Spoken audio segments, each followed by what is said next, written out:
So be careful about jumping into a life raft, you know, when it's inflated, especially if the two cylinder is right there, and at the same time you also have the hard container that could actually hurt you or actually rip the raft.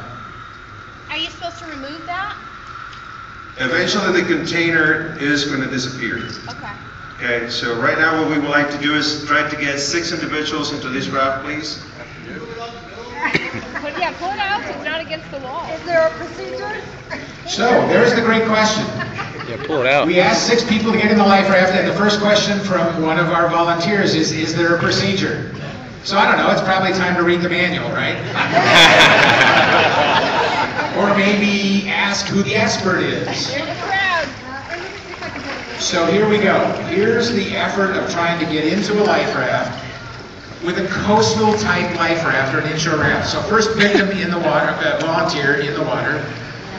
And so now the bobbing up and down, okay, that's a technique to get in the water, in the raft. Okay, so we've got 2, so now we've got 3, okay. What's going on inside so there? So you'll see that no one's able to use a lot of the boarding assists to get into this raft. We've only got 3 in. We want to try to now get 3 more. We got 4 in, okay, so now we've got 5 in, okay.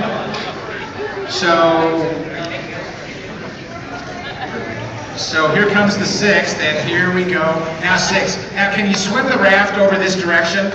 So this raft, or excuse me, over to where Sal is up the pool there. So you can see, here's a 6-person life raft. You can see the interior volume, everybody's pretty tight and touching, right? So there's no extra room. So any gear that you've thrown in the life raft is now going to become something that takes up room in the raft.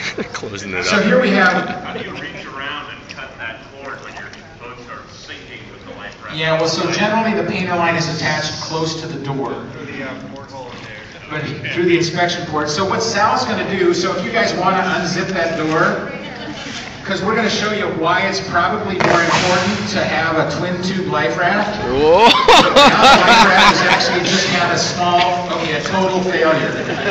Okay, and so the scenario is single chamber life raft.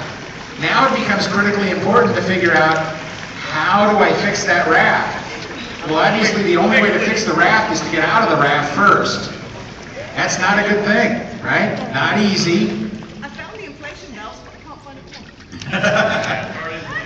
So here we go, right? So again, the repair kit in the raft should have either clamps, or sometimes they'll say, you know, have the glue and patches with the instruction on a dry place on the raft, which you're going to have trouble with.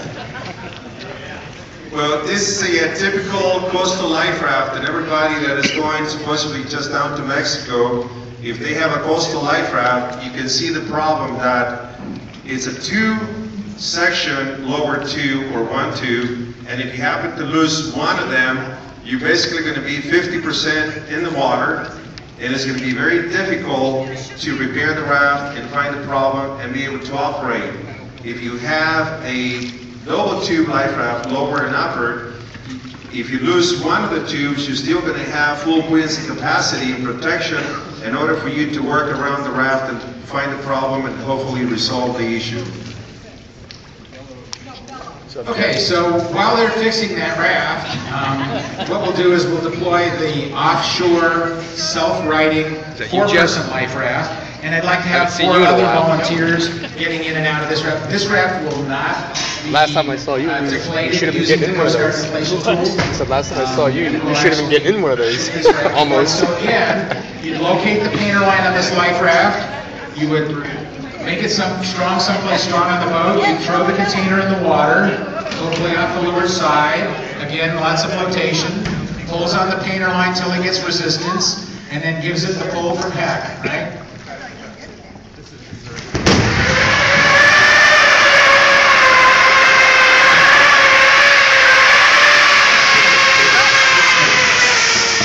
So now we have another raft deployed. Look at how fast that was. It's pretty amazing, right? So now a different design life raft, twin canopy arch supports. Look at how much more interior volume there is. twin tubes, so there's total redundancy. Each chamber is designed to support the rated capacity of the life raft, with the other chamber completely deflated. This raft is self-righting, so if it were to tip over, it would right itself.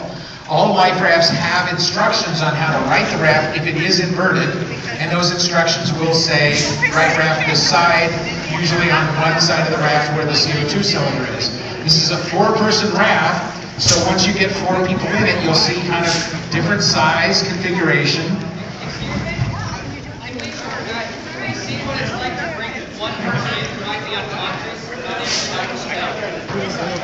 Yeah. Knock somebody out. Bruce.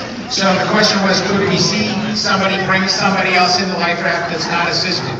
Yes, we absolutely can. And also, I want to see more people get in with the inflatables on instead of just these ones.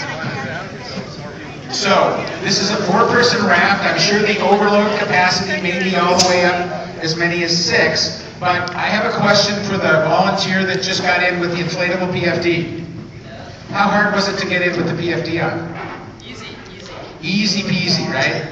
Okay, so what I'd like is if 3 volunteers could get out of the offshore raft, I'd like to have 1 person stay in the raft, and then I would like to have that person try to get one of the other volunteers that hasn't been in the raft yet into the raft unassisted. Okay? There is a technique, and we can talk and train about that. Okay, everybody that is in the life raft, hello. Can you all stand on one side and sit on one side and let's capsize the life raft, please, before you get out?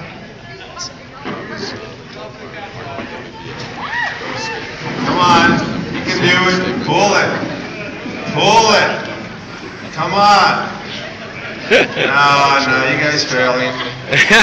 Come on. Come on, all the way.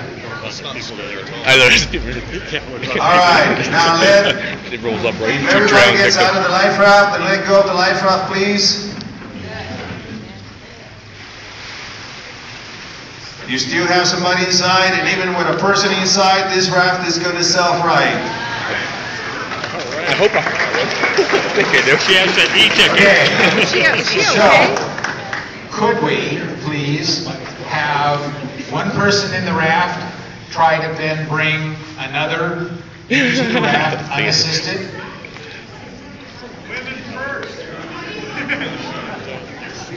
And this life raft has a boarding ramp, which is the location that would make the most sense to try to board victims. The boarding ramp should be an assistance.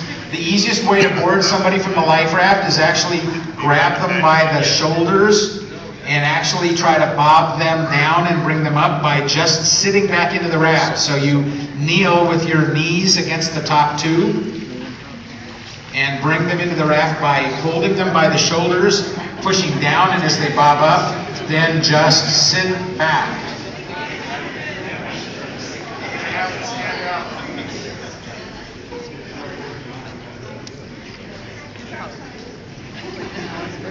Robin's trying to get his, Robin's wife's trying to get Robin in. That's good. That's good. So he's probably. Trying to get her husband in. Just whatever. Just cut me loose. Cut me loose. You make good eyes to the rescue soon. Make sure the insurance is paid up too. So while they're doing this, what I like in a life raft, I like life rafts that have twin canopy arch supports. I like life rafts that have 2 doors. They allow more ventilation, visibility. You're not restricted to an inspection port. Yep, I like life rafts where the doors actually zip up so you can control the freeboard. I like life rafts that have those boarding ramps. Large ballast pockets. I like life rafts that have actually got weight in the ballast pocket. It keeps ballast pockets full of water. So the offshore raft that you see, twin tubes, represents a great life raft. So are there any other questions about life rafts? And I got to try to get my husband on board. I'm sure it's going through mine. I can't do this in a pool. How am I going to do it? Yeah. So I would go. Can't change it, get him in. So. It's good practice. Absolutely, but she's probably seen it. At the very least, in- tie So the them question is, off to though, board tie a up and line. grab the shoulder straps? Sure. That's Sure, what that I was work. thinking. Absolutely. Yeah. You don't have a wind. So- You can do the halyard to bring it back on board. So the lessons learned here, Flip it. right? Flip it, Big put it in difference there, between and inshore then and offshore, or separate. coastal and offshore life rafts, right? That would be in a real life situation, so her adrenaline's going to be. Yeah, that is true. So it helps at a certain point. So I recommend you Look at have these your raft guys serviced chilling out over at here. the recommended manufacturer's Got their little party service going on. intervals. I recommend that rental life rafts make sense if you're renting them from somebody that you can attest to having them serviced, so rent it from a service station, right? If you're gonna buy a used life raft, I recommend you actually make an offer on a life raft conditional on the raft going to an authorized service station